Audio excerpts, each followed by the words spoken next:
bienvenue, chers amis, à cette émission Appel de l'Aurore. Avec plaisir, je reçois pour vous cette semaine Docas Ketchafo-Fonja, notre invité de la semaine dernière. Vous avez appris un peu de son histoire, toute son histoire d'immigrante du Cameroun. Cette semaine, Docas, on parle plus spécifiquement de ton désir de venir vivre au Québec. Tu étais au Cameroun une aide-soignante, nous as-tu appris, à la fin de ta carrière. Oui. Comment t'es venue cette intuition, ce désir, cette idée de venir vivre ici au Québec? Parce que tu as déjà 3 enfants. Oui. C'est compliqué. J'imagine que tu as dû passer par toutes sortes d'étapes de réflexion. Oui, je suis passée par plein d'étapes, plein de réflexions parce que beaucoup ne comprenaient pas. Comment ça t'est venu, cette envie d'immigrer? Déjà, il y a la belle famille, excusez-moi, il y a la famille de mon compagnon qui tout le temps me demandait quand est-ce que je fais le garçon. Ah! On me disait, C'était important. on me disait tout le temps, sais-tu que, parce qu'avant de le connaître, lui, il avait un fils avant moi. OK, d'accord. On me disait tout le temps, sais-tu que l'héritier de ton mari, il est comme à l'extérieur. Tu devrais faire un garçon. Si tu tiens à pérenniser, Et moi, je le vivais un peu comme je ne comprenais pas que l'on considère le fait d'avoir donné des filles comme étant moindres. C'était un peu rabaissant, c'était un peu pour moi, c'était... Mais pourquoi vous pensez que d'avoir donné 3 magnifiques filles, ça compte pas? Tu l'avais vécu d'ailleurs avec ton histoire d'entrée à l'université. Oui, avec mes parents. Du coup, ça a comme rêvé de vieille blessure. Et dans ma tête, j'ai commencé à me dire, faudrait pas que mes filles vivent les mêmes réalités que moi. Je veux pour mes filles qu'elles aient un environnement où elles ne seront pas considérées comme étant des individus inférieurs, moindres. Je veux qu'elles aient les chances de réussite. Je veux qu'elles aient une optimale. Je veux qu'elles aient un bel avenir. Je veux qu'elles aient une belle éducation. Donc, en premier, c'est le désir de voir tes filles avec tous les horizons ouverts devant elles qui t'a motivé, qui t'a mis le désir au cœur de changer. Ça a été ça, ma plus grosse source de motivation dans tout mon projet d'immigration. Je me suis toujours dit, je dois montrer à mes filles qu'une femme est capable de se battre et d'offrir un bel avenir à ses enfants. Parce qu'elles sont toutes des filles. Elles sont toutes des filles. J'ai 3 filles, une qui a 14 ans, la deuxième qui a 11 ans et la dernière qui a 9 ans. Donc pour moi, c'était important qu'elles aient un bel avenir et qu'elles aient l'exemple d'une maman qui peut se battre, que tu peux y arriver. Courageuse. Oui, mon entourage me disait, ben non, comment tu vas aller à l'inconnu? Tu as la belle maison, tu as le confort, tu as... Qu'est-ce que tu veux de plus? Tu n'auras pas plus là-bas.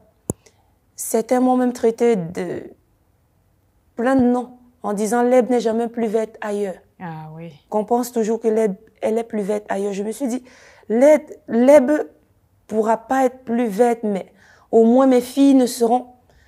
On dira jamais mes filles, parce que tu es une fille, tu feras pas telles études. Parce que tu es une fille, tu n'entreras pas dans telle école. Tu sentais aussi que la philosophie de leur papa t'amenait là aussi? M'amenait là parce que lui, c'est vrai qu'il n'a jamais pris position clairement. Il n'a jamais fait ressentir à ses filles d'être comme moindre. Mais au fond de lui, il y avait toujours ce désir. Il me disait, mais faut bien un garçon à un moment donné. Ah oui, il voulait le garçon lui aussi. Et ça me renvoyait comme le fait d'avoir eu 3 filles, c'était pas suffisant. Probablement un échec pour lui. Ah là là. Okay. C'était, il fallait le garçon. Et la relation a commencé à ne plus vraiment marcher. On en a discuté, lui et moi. Et on a conclu qu'il fallait se séparer, que ça marchait plus. Il a accepté que tu projettes, que tu aies le projet de partir avec les 3 filles. Il n'y croyait pas vraiment. Il n'y croyait pas vraiment. Quand est-ce que tu as commencé à faire des démarches? En 2021. En 2021, ça a été une année où je me suis beaucoup renseignée sur la documentation, la paperasse, qu'est-ce qu'il faut, il fallait beaucoup lire. L'argent, le financement. L'argent, le financement, est-ce que je prends un consultant, qu'est-ce qu'il faut faire? La plus grosse difficulté déjà, c'était le test de langue. Parce qu'une fois que c'était clair dans ma tête que c'était le Canada. Comment tu as choisi? Comment j'ai choisi? C'était des relations à moi qui avaient immigré avant moi, m'ont parlé du Canada. Ils m'ont dit au Canada, ils ont la meilleure éducation, il y avait plein d'avantages. Et tu avais la langue française, donc naturellement, c'était le Québec. Et quand je m'avais lu, le Québec était très sélectif, il fallait avoir fait certaines études, il fallait plein de trucs. Et là, je m'inscris au test de français, je me dis, bon, ça va être comme le point de départ. Est-ce que je suis capable d'avoir de bonnes notes en français? Je m'inscris au test de français. C'est un organisme, c'est la France qui organise le test de français chez nous. Les copies sont corrigées en France. Il faut s'inscrire sur des listes d'attente, il faut se préparer. Je m'en vais, je fais le test de français et j'ai de très belles notes. Et là, c'était comme, je me dis, bon, peut-être que c'est un signe. C'est ça. Ça commence. L'horizon s'ouvre petit à petit, étape par étape. Étape par étape. Et il y a aussi la prière parce que dans ça, je me disais toujours, quand je priais, je disais au Seigneur, si c'est pas ma voix, fait que ça marche pas. Ah oui. Fait que ça marche pas. T'as jamais eu vraiment à tout prix le désir de partir? Je voulais partir, mais il y avait une part de moi qui disait, et si c'est pas le Canada? Il y avait toujours comme la petite, peut-être que tu es focalisé là-dessus, peut-être que c'est ton cœur, peut-être que c'est de l'ambition, peut-être que... Je me disais, prie et fais confiance au Seigneur. Si le Canada, c'est ta voie, je disais, Seigneur, guide mes pas, les portes vont s'ouvrir. Alors, tu fais le test de français, tu réussis très bien. L'étape d'ensuite, c'est je m'en vais soumettre. Il faut soumettre, il y a comme un bassin de candidature où tu t'en vas comme te décris, où tu remplis ton cursus scolaire, quelle note tu as eu en français. Tu laisses toutes tes informations. Oui, toutes tes informations te concernant là. Et si le Québec est intéressé, il te contacte. Et quand je laisse toutes mes informations là-bas, même pas un mois, je reçois le mail. Je n'en revenais pas. Les portes s'ouvraient encore plus grand. Les portes s'ouvraient encore plus grand. Et là, on me donne l'opportunité d'envoyer comme les originaux de mes documents, de justifier tout ce que j'avais dit, de justifier mon cursus scolaire. Parce qu'ils font des vérifications. C'est vraiment sélectif. Donc, ça a été les hauts, les bas, plein d'étapes. Ça a duré environ un an et demi de procédure. Papier, financement, financière. Financièrement, la préparation était plus longue parce qu'il fallait quand même de sacrées économies pour se lancer dans ça. Il fallait de sacrées économies. Toutes mes économies sont passées. Et je me rappelle qu'il y en a qui me disaient, si ça marche pas, tu vas te mordre les doigts parce que tu y as laissé toutes tes économies. Tout y est passé. Tu as même emprunté? Oui, j'ai même emprunté. Rendu un moment, je me disais, là, à mi-chemin, je vais pas renoncer, abandonner. J'y crois. Quand j'ai reçu le mail du Québec, c'était comme l'élément déclencheur que j'attendais. Et je me suis dit, là, il n'y a plus de doute en moi, j'ai la conviction. C'est comme si tu ne pouvais plus revenir en arrière. Tu sentais que tu étais comme appelée. Appelée. Je me suis dit, là, il n'y a pas d'issue possible. Ça marche ou ça marche. Les enfants, tes filles, elles sont quand même au courant, là. Elles ont 11, 12, 13 ans, un petit peu moins. Elles te voient, elles acquiescent, comment elles réagissent? Tu leur en parles ou bien tu attends? Au début, je me dis, il faut éviter la désillusion. Tu ne voulais pas leur laisser miroiter que tu pouvais partir? Que je pouvais partir et que ça ne marche pas. Donc, c'est quand j'ai eu comme la certitude, quand j'ai eu le visa dans le passeport, tout était clair, tout était prêt. Je pouvais y aller. Tu en as parlé là, aux enfants? Parlé aux enfants. Et là, elle avait comme la crainte. Où est-ce que tu t'en vas? Parce que là, il n'est pas question que tu les amènes avec toi au début. Au tout début, il n'était pas question parce que même pour mon père, pour la famille, pour tout le monde, c'était impensable. On me dit, mais tu t'en vas à l'inconnu, tu connais personne. On n'a pas de famille, on n'a personne. Tu t'en vas où? Vivre chez qui? Comment? Pourquoi? Tu ne sais même pas dans quelle ville tu t'en vas. Donc, c'est inadmissible que tu t'en vas avec 3 enfants derrière. C'est ça. Alors, il était convenu que les enfants restaient au Cameroun le temps que tu t'installes. Oui, le temps que je m'installe. Il était question que je m'en vienne en premier. Et comment toi, tu te prépares? Tu es abonné à des sites? Tu te mets en contact avec des gens ici du Cameroun ou bien parce que tu connais personne, c'est vrai? J'ai pas de la famille, mais j'ai quand même des amis, pas proches, mais des connaissances qui ont déjà fait le pas, qui étaient au Québec. Et qui t'encourageaient? Et qui m'encourageaient beaucoup. Parce que ce qu'ils avaient trouvé convenait à leurs attentes? Et le Québec, ils ont quand même une bonne préparation. On te donne comme un agent d'intégration une fois que tu as le visa, qui t'explique la réalité du Québec, les provinces. Ils te donnent plein d'hyperliens, c'est beaucoup de lectures. Tu vas lire sur chaque ville, Montréal, Québec, Sherbrooke, tout et tout, c'est quoi le Québec, la géographie. On se documente sur plein de choses. Quelles sont les premières démarches à faire? Comment ça fonctionne ici? Parce que la réalité, ça n'a rien à voir avec... Ça n'a rien à voir, le Québec et le Cameroun, c'est complètement différent. J'ai beaucoup lu. Le jour où j'y arrive, il y a plein de personnes qui étaient comme « Mais tu es sûr, tu peux encore abandonner ?» Je dis « Mais non, je ne vais pas faire autant de sacrifices, autant de démarches. » et de dépenses? De dépenses. C'est sûr que je m'en vais, je m'en vais. Tu es partie courageusement. Je suis partie.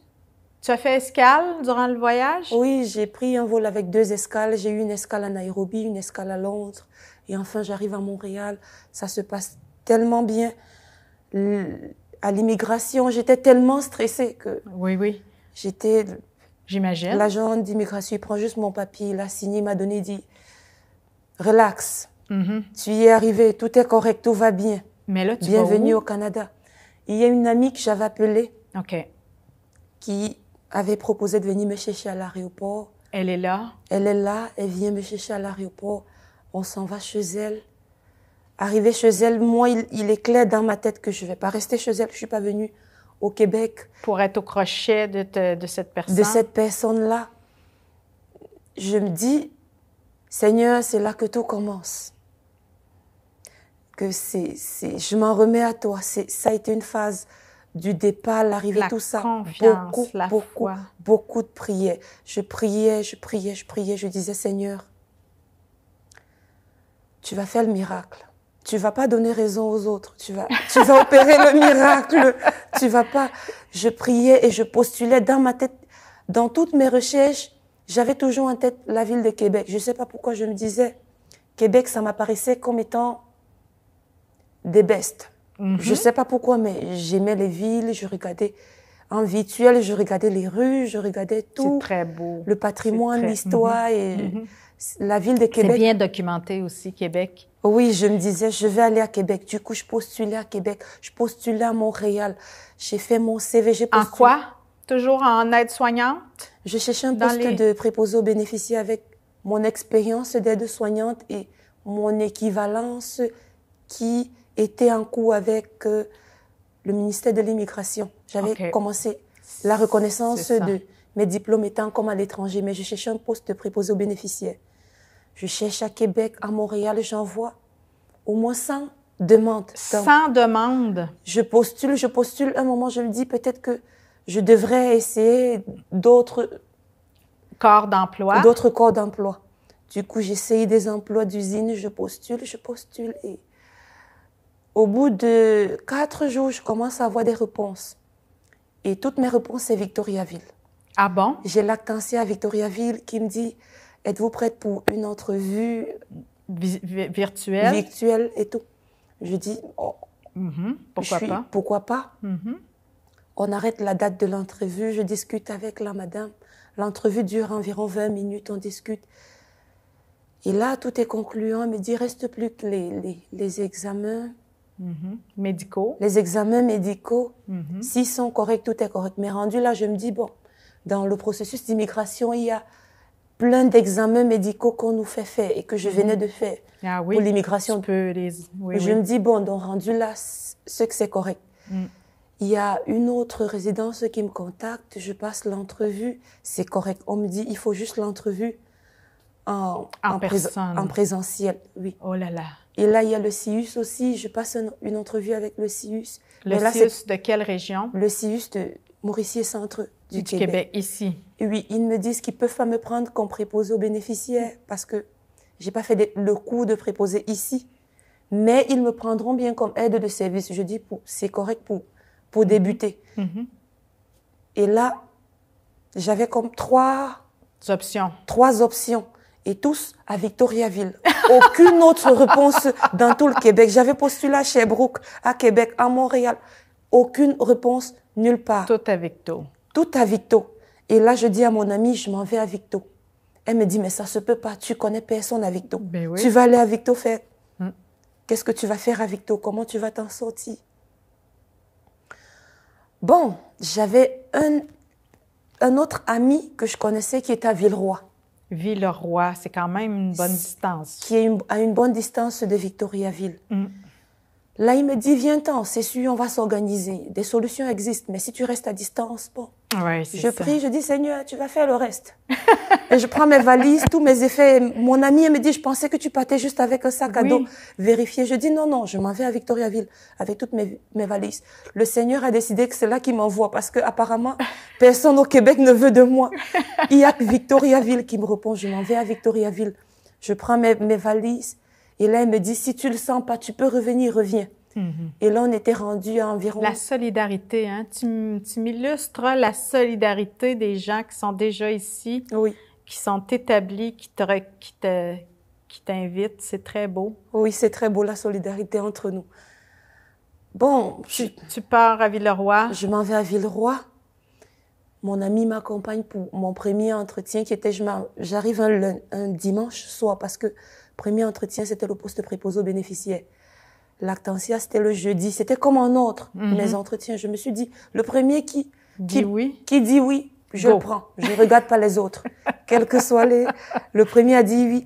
Je passe mon entretien le lundi et tout est bien, tout est correct, tout est beau. Elle me dit, tu peux commencer le mercredi qui suivait.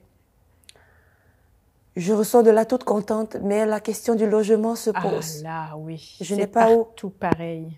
Je n'ai pas où habiter. Je commence à chercher de partout les chambres en colocation. J'écris, je regarde dessus.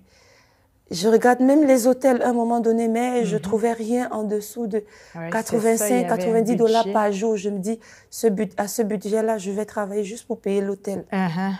Je peux pas me le permettre. Je rentre avec mon ami à Villeroy. Je prends 2 jours où je suis au téléphone. J'écris aux organismes, les églises, j'envoie plein de courriels, j'appelle, je suis au téléphone. Il y en a qui me disent, non, on peut pas t'aider, mais il y a tel organisme qui pourrait t'aider. On me donne des numéros. Donc, chaque fois, on me référait. On me laissait des numéros de téléphone.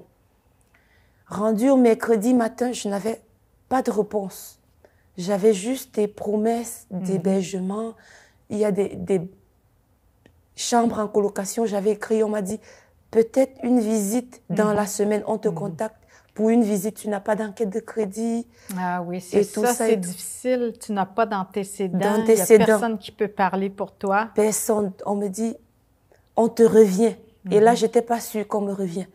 Rendu au mercredi matin, il y a mon ami qui me dit, à ta place, j'appellerai l'employeur pour lui dire, j'ai pas trouvé de logement, je peux pas le prendre le travail parce que j'ai pas où habiter.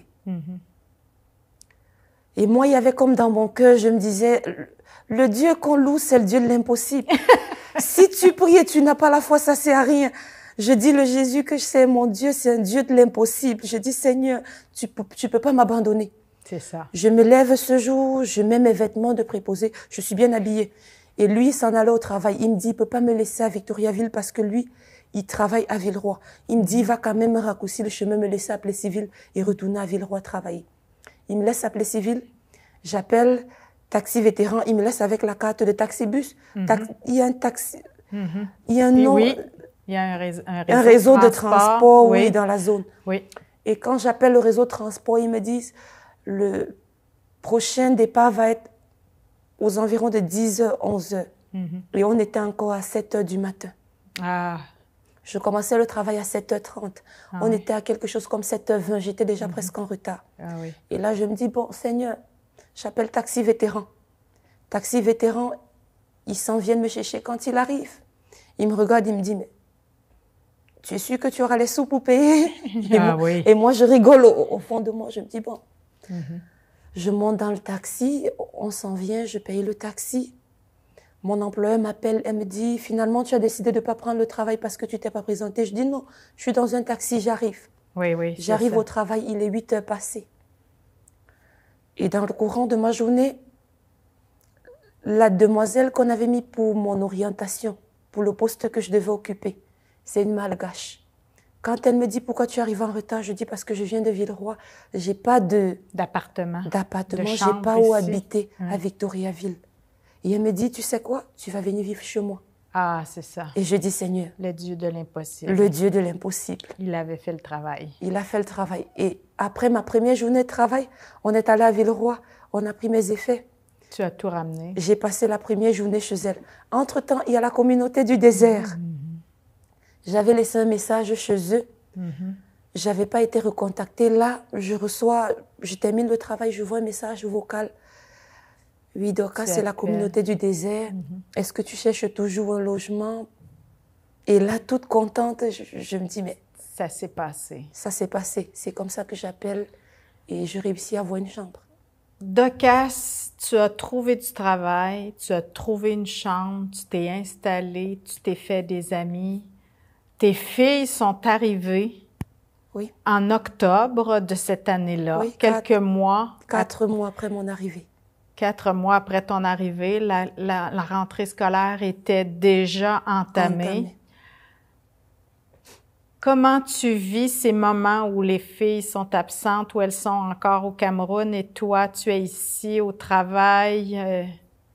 C'est tellement... Tu communiques avec elles régulièrement? Oui, beaucoup de temps. On passe beaucoup de temps au téléphone. Quand je travaille pas, j'appelle parce qu'elles sont inquiètes. Est-ce que tu vas bien? Montre-nous où tu es. Est-ce que tu dors bien? Est-ce que tu manges bien? Surtout ma première fille, elle se fait beaucoup de soucis pour moi. Elle était très inquiète. Elle me dit, tu sais, tu peux rentrer si on est méchant avec toi au Québec, tu peux rentrer au Cameroun. Je dis, mais ça se passe super bien. Tout le monde est gentil. Les Québécois sont accueillants. Tu as vraiment vécu une prise en charge facile, rapide, accueil. Le racisme, Dorcas, tu en as été témoin, tu en as été victime. Est-ce que des gens ont été méchants avec toi? C'est sûr que comme partout, il y a des bons, il y a des moins bons. Tu en as vécu des mauvaises expériences? Mais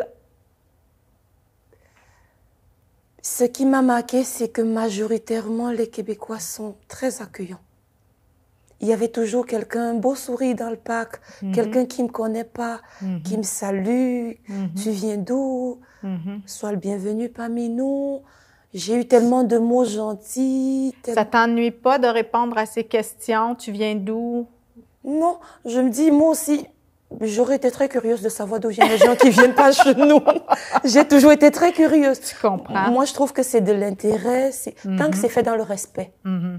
Parce que d'être chez soi et de voir des gens qui débarquent de nulle part, c'est normal qu'on s'interroge, qu'on se demande d'où vient-il, pourquoi ils viennent. C'est vrai qu'il y en a qui ont des propos comme méchants, mais vous venez ici, vous faites grimper les prix du loyer, oui, parce que vous, les étrangers, vous payez les loyers très chers, du coup, ça grimpe pour nous, les Québécois. J'ai eu plein de réflexions, mais je garde le côté positif parce qu'à côté, il y a eu plein de personnes qui ont eu plein de réflexions positives. C'est bien d'avoir de la main-d'œuvre. On ne sait pas ce qu'on aurait fait sans. Toute cette main-d'œuvre qui nous vient. Ben oui, parce que vous occupez des emplois qui sont, entre autres, toi, tu es préposé aux bénéficiaires maintenant. Tu as fait la formation académique du gouvernement maintenant. Tu as réussi ton cours et tout. Tu occupes un emploi qui est précieux. Tu es une personne précieuse pour nous. Merci. Merci d'être là parce qu'il manque du personnel en ce moment. On en est tous conscients. Les filles à l'école, ça a bien été l'arrivée, même si elles étaient en cours d'année. Les professeurs, les camarades, ça va? Ça s'est super bien passé. Je dirais mieux que ce que je pensais. Tu avais peur? Tu avais des appréhensions? J'avais des appréhensions. Particulièrement parce que quand je rentrais de mon travail, je passais par la piste cyclable. Du coup, je voyais souvent les enfants à la récréation les premiers jours. École de manège, école du tandem. École de manège. Du coup, en passant, je voyais... J'ai vu ma deuxième jour, je rentrais du travail, tout le monde qui jouait, et elle était toute seule dans son oncle. Il n'y a personne qui joue avec elle. Et ça m'a comme... Mon cœur de mère s'est comme brisé. Je me suis sentie très mal. Je me suis dit, s'il a fallu faire tout ça pour qu'elle se sente de même aussi triste, est-ce que ça valait la peine? Et le soir, quand elle est rentrée, on en a parlé. Elle me dit, quand je demande aux amis, venez jouer avec moi, elle me dit, mais toi, on ne te connaît pas. On ne veut pas jouer avec toi. C'est un gros défi pour les enfants. Pour elle, c'est pour elle que ça a été le plus dur. Mais une fois que je suis... Parce que l'enseignante, elle me dit qu'elle n'avait pas remarqué. Quand je me suis rapprochée de l'enseignante, on en a parlé. Et elle a organisé comme des jeux avec les enfants pour qu'ils essayent de socialiser, de se rapprocher. Ça a facilité. Donc, il y a moyen, comme professeur, comme intervenant, de faciliter l'intégration ou, au contraire, de laisser aller sans intervenir, ce qui peut rendre les choses plus difficiles. Surtout avec la neige. Quand la neige s'en est venue, elles étaient tellement contentes. Moi qui redoutais, oui. Bienvenue, Docas. C'est déjà la fin. Ah bon? Merci de nous avoir raconté ton histoire, de nous avoir parlé de tes débuts ici. Merci du service précieux que tu rends auprès des aînés. Merci à vous tous et à vous toutes d'avoir été présents et attentifs à cette émission. On se dit à la semaine prochaine pour une autre émission.